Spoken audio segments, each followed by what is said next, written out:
The reason that the Republicans are so upset is because their leaders, McConnell and Boehner, have bent over backwards to accommodate the president and his programs.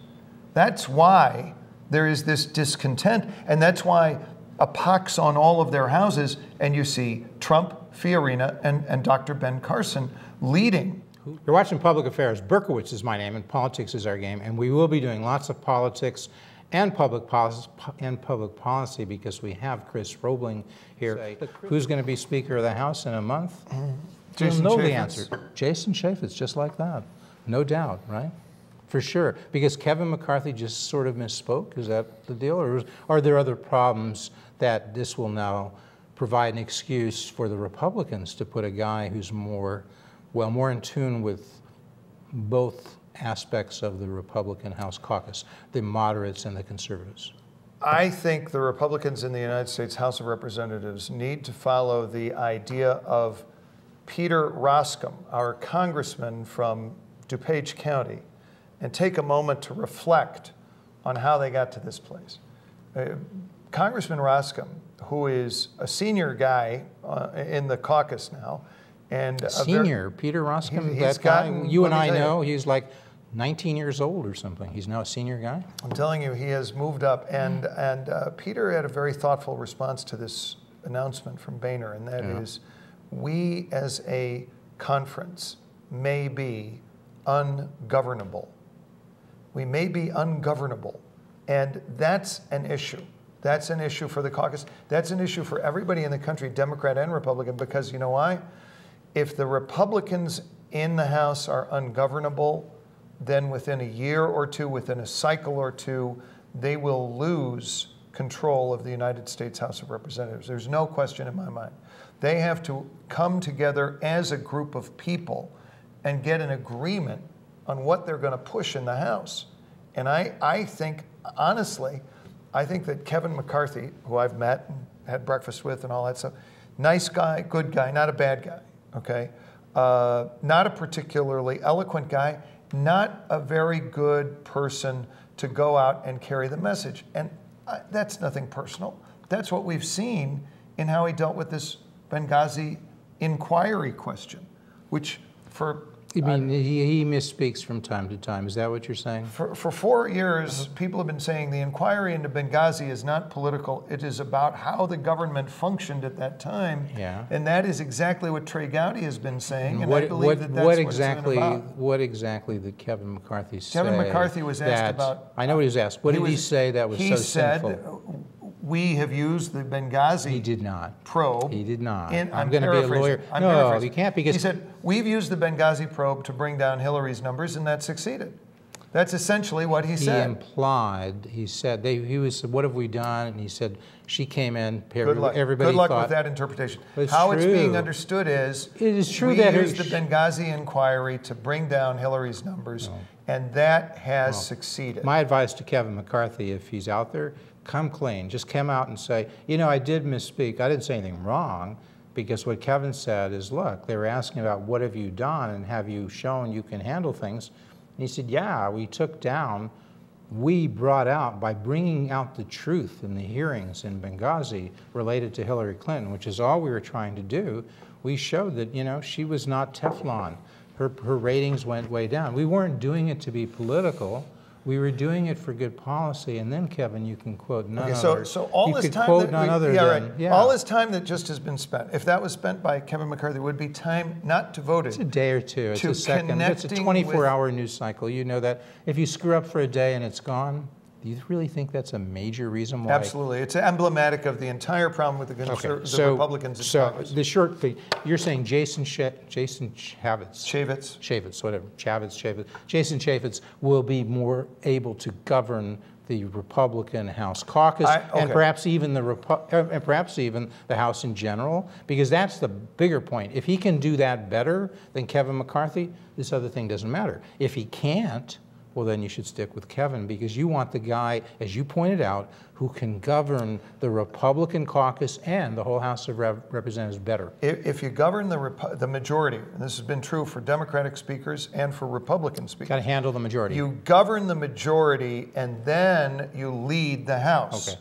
based on that Can he majority. do that better? Can Jason Chaffetz do that I better? believe that Jason Chaffetz is closer to where the voters are and closer to where the folks in the House should be. Many of them are there, maybe not all, but I think Chaffetz is a breath of fresh air. So let's after get to the Boehner substance. Where are the voters? The voters are out there. The voters so are. The voters Chris are, Robling. Let me just tell people who you are. Oh, come on. Do you mind? Yeah. Do they know? Let me Does skip everybody that part. know that you had a clear span? Yeah, strategic? that doesn't matter. That doesn't matter. I'm not here for that. I'm here to chat with an old a buddy modest about guy. politics. Such a modest here, guy. Here, you know what? Yes, sir. Here, the voters are in a mood to reject traditional or business as usual. The establishment.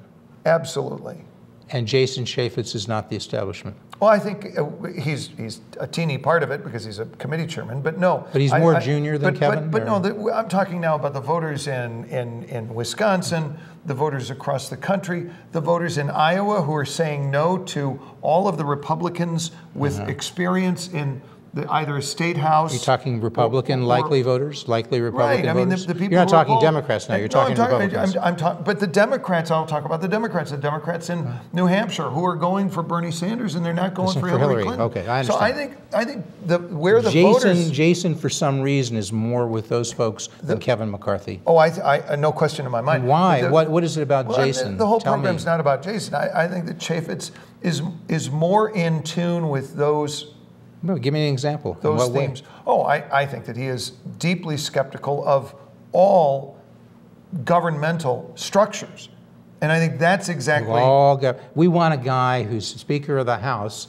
He is what? He's second in line behind the Vice President to become President if something happens. We want a guy who doesn't have any belief and any faith in government. That's not what I said. What did you say? Skepticism. Oh, you want a guy Healthy who's skeptical about all of government. Skeptical of all of government. Here's why that's important. Yeah. Okay. Because Boehner ended up in a place where he was an apologist for failed structures. He was an apologist for major programs. Example would be? Oh, I would say throughout his entire Just give me career, one example, something concrete. He failed to confront the White House on Planned Parenthood tapes. Okay, he failed to confront the White House on the funding of Planned Parenthood. You know how popular Planned Parenthood is across the country with women, Democrats, and Republicans? Do you have any idea how popular it is? The Planned Parenthood tapes are not popular with anyone. Some of those have been doctored. You know that. They haven't been doctored. That's absolutely untrue. They contain some things that don't. That is absolutely untrue. They do. Those tapes have been edited. Raw tapes. They've not been edited. And the segments that have been released are actual segments. And the fact that they have been edited or doctored or somehow besmirched, that's a Planned Parenthood talking point. It's not but true. The point it's not true, you're saying. I'm saying categorically it's not true. I said the tapes that have been released, okay? The tapes that we have knowledge of have been actual segments of actual conversations. And whether you're pro-life Did it show a live baby aborted? When they showed an abortion, with those tapes that show an abortion, and they show a live baby there, was that accurate? Was there an abortion that had a live baby and they were taking parts away? Was that happening, or was that something that was added to the tape? Very specific question, specific answer. You know what I'm talking about? No. Yeah, there's a tape that was shown, and they said this is part of the group that was showing it. And in fact, Carly Fiorina says there's a live baby there, and it has been a result of an abortion, and they are starting to take away the parts. And apparently, that is not what happened. Whatever they were illustrating, that was like something, it was not intended to be deceptive. All I'm saying is, you pointed out a problem with Kevin McCarthy, what he said and how that was a problem. If you have a tape about Planned Parenthood that has some problems, even if there are many things there that are objectionable to people in the country, maybe, just maybe, Boehner doesn't want to make that this great big example. What was the great big example that Boehner made? See, that's the problem. I mean, if you go down the legislative list of accomplishments with Boehner, it is almost impossible to find a place where he stood up to the White House and said, we are going to make you, hold on, we are going to make you take responsibility for X or for Y or for Z. Okay? That never happened under Boehner. And I don't think that Boehner's a bad guy. I don't think that he's malignant in any way politically. I think that Boehner is a guy who wanted to make deals, and I think what we're seeing in the public, because of the Planned Parenthood deals. tapes, We want a speaker who doesn't No, we want to have clarity about who's on what side of what issue. And Boehner ended up on the same side of the Planned Parenthood tapes, and I disagree with you. And that's another whole conversation. Yeah, we're not going to do a whole show on that. But okay. But I disagree with that characterization for another time. Gosh, I hope I was right, because I'm going to look so. I'll just edit it out. No, You'll never see it. I'll just edit it out. No, I'm just kidding. You will look fine. But I'll doctor up our tapes of our show. And I said this. I have said this. No elsewhere. pun intended. Did you get a doctor? Yeah. It's horrible. There is there's nothing to be made fun of. There is a situation. There was a, as you know, on the transportation bill, I think, Ted Cruz gave a speech on the floor of the Senate in which he called out Mitch McConnell for a deal that Mitch McConnell had made with some of the Republicans and with the Democrats. And I am telling you, you type in Mitch. This was a little bit pork that Mitch McConnell was getting for his own state. Yeah, perhaps. I'm not jumping to that conclusion. What I'm saying is, Ted Cruz on the floor of the Senate said that the Republican leader of the Senate had lied to propel a political deal. Okay, and that tape. And if you go to YouTube and you just Ted Cruz, McConnell lied. That's all you have to put in. It'll pop right up, about 20 minutes long. You watch that speech, and you will feel betrayed. Maybe not you personally. By Mitch McConnell. But Republican. And you're saying the same thing is happening with Boehner. Republican base voters are feeling betrayed across the entire country. Democrat base voters feel betrayed by Barack Obama. Okay, we got to go on, but I would say to. This is the big issue right now. I know, but we do have to go on. To the little issue. It's no, Illinois' financial mess is not a little issue, Chris. Illinois' financial mess is a disaster. But before we go on, let me just say, and then you can have the last word. Okay. To my liberal friends who sometimes I have a few, just like I have a few conservative friends. Are they watching?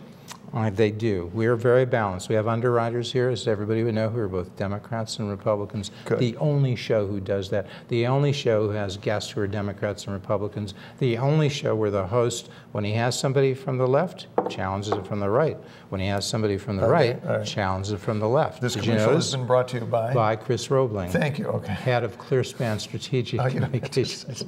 No, but seriously, Chris. Yeah. And then we will go on, but just.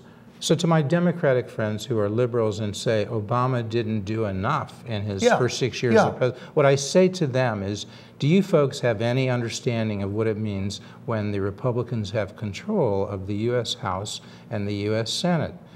It doesn't mean they can do everything. In fact, maybe they can't do much, but they can block things. They really can block things.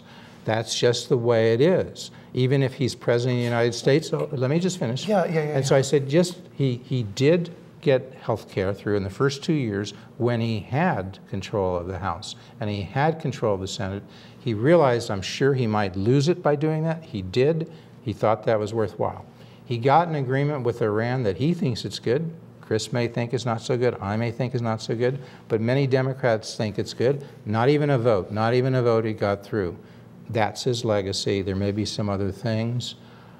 Now, to my Republican friends who are conservative, I say to you, Chris Robling, the Republicans have the House and they have the Senate, and they said it was important, and they ran on that, and they won the Senate recently.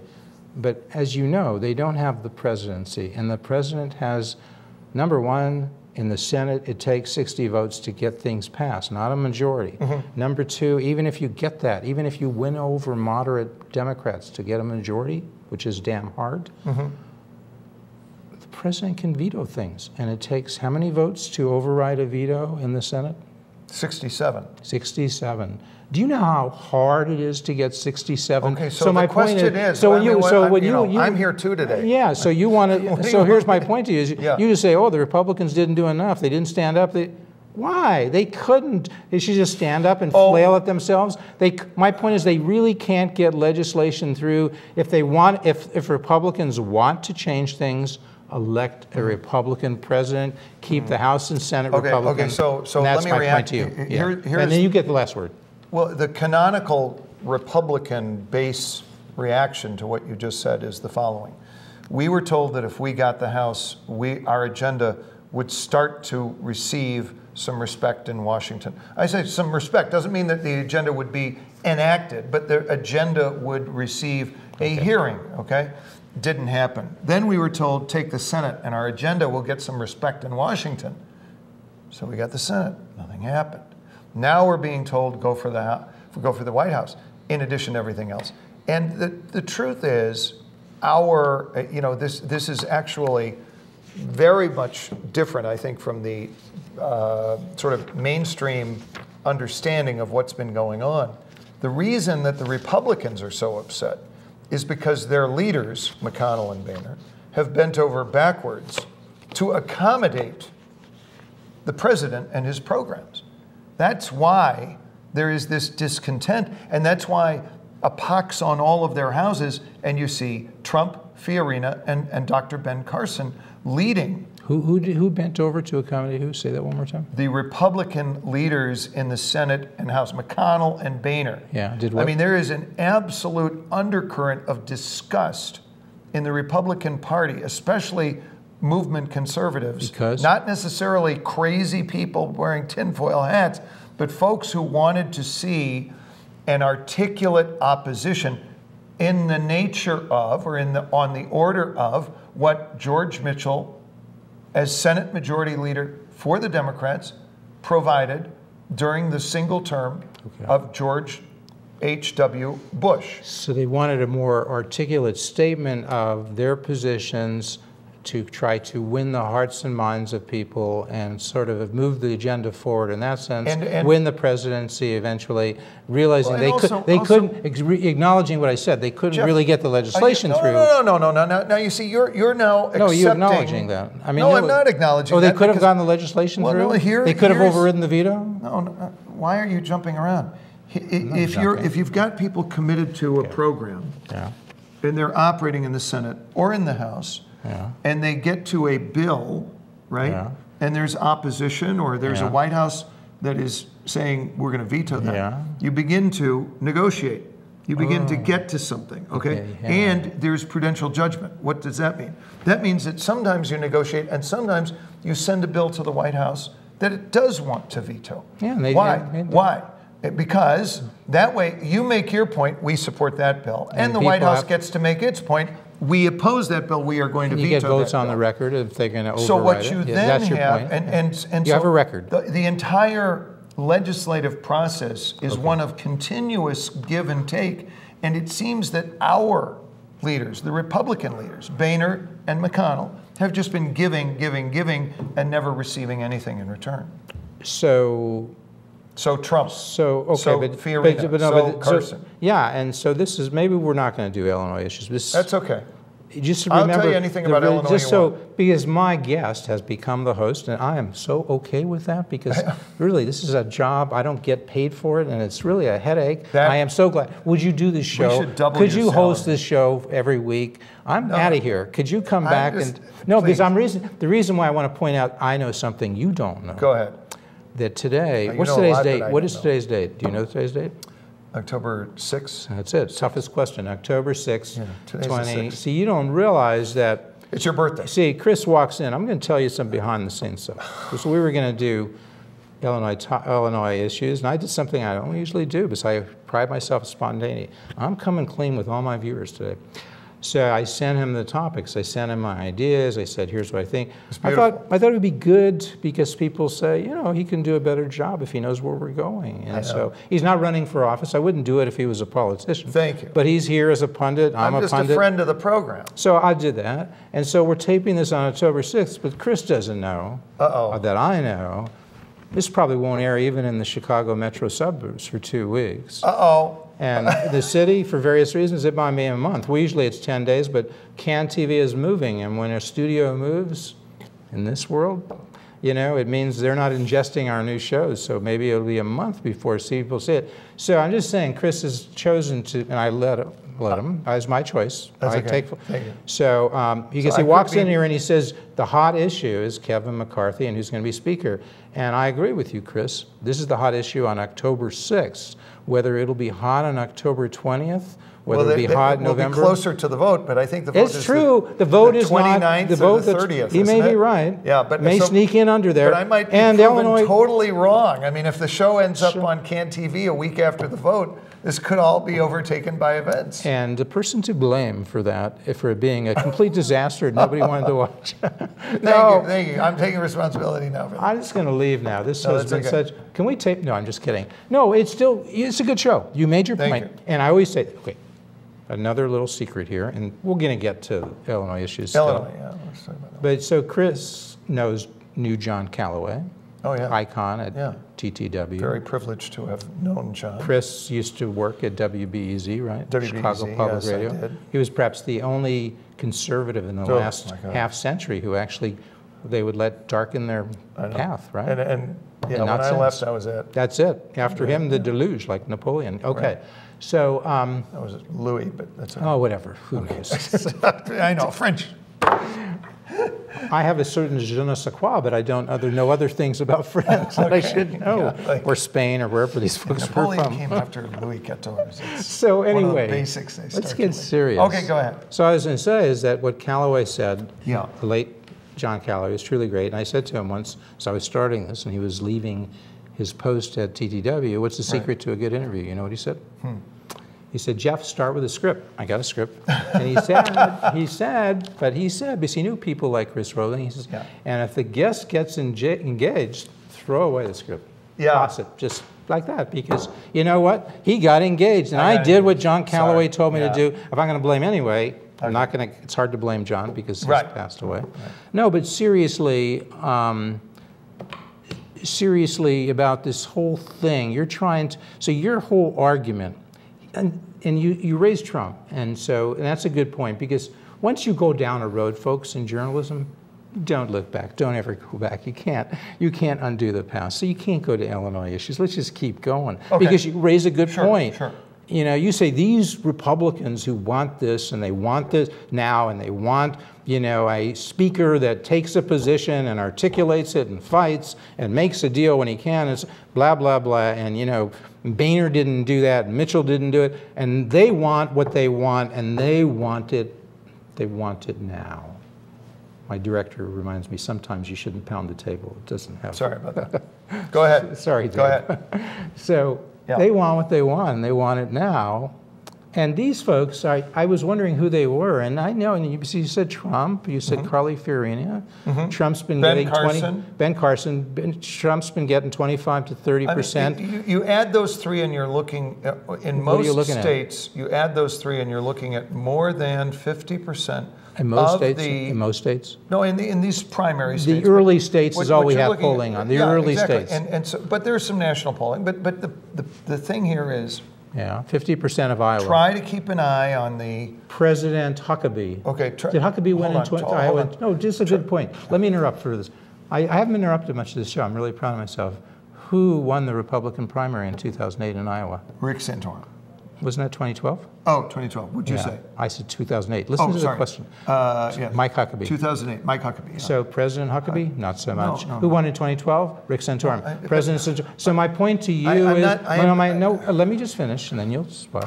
My point to you is, so Iowa, where Trump is doing well, and Carly Fiorina is doing well, and Ben Carson is doing well, it doesn't really matter. People make such a big thing about Iowa. Same thing for New Hampshire. Early states, important to get money. I guess these are not very good predictive states. Now, you can claim nationally Trump is getting 20%, 25% maybe, but all I'll say to you, and then you can speak. Thank you. The numbers are coming down on these folks. I wouldn't put too much weight on the fact that Donald Trump had a good run. I really wouldn't. He's not going to be the nominee of the Republican Party. He for sure is not going to be president of the United States. And if there are people voting in large numbers for those three individuals, especially for Donald Trump, I'm afraid for the Republican Party. That's my response. Okay, great. So am I on now? Yeah. Okay, thank you. And I guess, you know, I'm not smarter than the voters. And I'm not smarter than the voters in Iowa or New Hampshire or South Carolina. Well, I think you are so much smarter. You are so much smarter than the voters. No, what I mean by that is that every one of us learns every time there's an election. And we're watching very closely whether it's the Sanders polling with Hillary Clinton and Joe Biden or the Republican polling with our many, many candidates. There is something indicative there of a mood in the nation that whether it is left or right, Republican or Democrat, whatever, conservative, liberal, that it is not getting what it wants from government or from elected officials. You know the phrase low information voters? I'm thinking we're seeing a lot of low information voters on the Republican side and on the Democratic side. And trust me, I'm sincere in this, Chris Robling, head of ClearSpan Strategic Communications, formerly the guy who worked with Jane Thompson, et cetera. I worry for our country. I'm not kidding now. I worry for our country when Bernie Sanders is the best shot many Democrats think they have to be president of the United States. I worry for our country when Donald Trump is viewed by many Republicans as the best shot to be president of the United States.